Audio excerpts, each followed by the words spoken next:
जय हिंद साथियों, भारतीय संविधान की अनुसूचियाँ आज पढ़ेंगे संविधान के सीरीज़ में।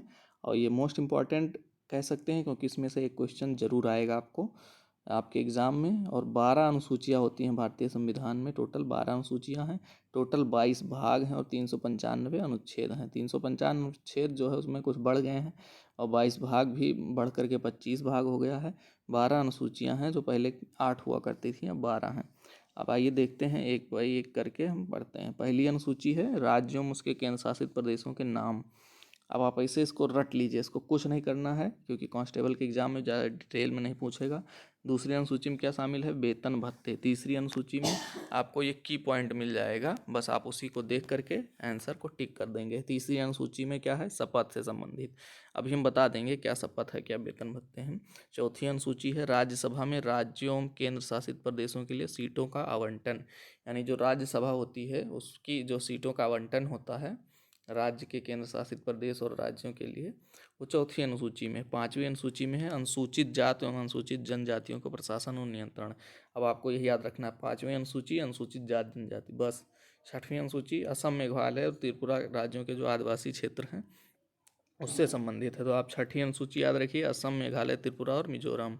बस आपको इतना याद रखना, की पॉइंट आप याद रखेंगे, बस आपका क्वेश्चन लग जाएगा। अब थोड़ा समझा देते हैं इसके बारे में। पहली अनुसूची जो है उसमें राज्यों में उसके केंद्र शासित प्रदेशों के नाम के बारे में वर्णन किया गया है। दूसरी में वेतन भत्ते। वेतन भत्ते किसके? जो मुख्य न्यायाधीश हैं और राष्ट्रपति हैं, साथ में लोकसभा अध्यक्ष हैं, राज्यसभा अध्यक्ष हैं, या जो इतने नेता मंत्री जो इलेक्ट होके जाते हैं उनकी बात की जा रही वेतन भत्ते की, ना कि जो एग्ज़ाम पास करके अधिकारी और कर्मचारी बनते हैं उनके वेतन भत्ते की बात यहाँ पे नहीं की जाती है। तीसरी अनुसूची है शपथ। शपथ में किसकी? जो नेता लोग इलेक्शन लड़ के जाते हैं, शपथ लेते हैं, वो शपथ की बात यहाँ की जा रही। और फिर ये सारा मैंने आपको डिटेल में बता ही दिया है। सातवीं अनुसूची में है 3 विधायी सूचियों, संघ, राज्य और समवर्ती सूची। आपने पढ़ा होगा संघ, राज्य और समवर्ती सूची, इनके बीच जो बंटवारा होता है वही सातवीं अनुसूची में आता है आपका। सातवीं में याद करिए संघ, राज्य और समवर्ती, सातवीं से 7 समवर्ती। आठवीं में 22 भाषाएं हैं आपका, 22 भाषाएं जो हम अपनी संविधान की संवैधानिक भाषाएं, वो 8वीं अनुसूची में आती है। 9वीं अनुसूची में भूमि सुधार से संबंधित। 9वीं अनुसूची भूमि सुधार याद करिए। 10वीं अनुसूची दल बदल विरोधी कानून। 10वीं दल बदल, आप ऐसे याद करिए, 10वीं दल बदल। 11वीं अनुसूची पंचायतों की शक्तियाँ, यानी पंचायत जो हैं, ग्राम पंचायत। 12वीं अनुसूची नगर पालिका, ग्राम पंचायत, नगर पालिका 12वीं में।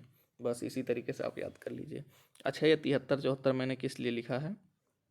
ये देखिए, 73वां संविधान संशोधन जब हुआ था तो पंचायत जो है उसमें ऐड किया गया था, और 74वें संविधान संशोधन में नगर पालिका जो है ऐड की गई थी। तो ये संविधान संशोधन है, कॉन्स्टिट्यूशनल अमेंडमेंट। यहाँ मैंने की पॉइंट इसका ऐड कर दिया है। तो ये जो 12 अनुसूचियाँ थी उससे संबंधित जो है इम्पोर्टेंट क्वेश्चन है, इसको आप याद कर लीजिए। इसमें से एक आध क्वेश्चन आपके ज़रूर आ जाएंगे क्योंकि ये मोस्ट इम्पॉर्टेंट है। और इसी के साथ वीडियो समाप्त करेंगे। जय हिंद।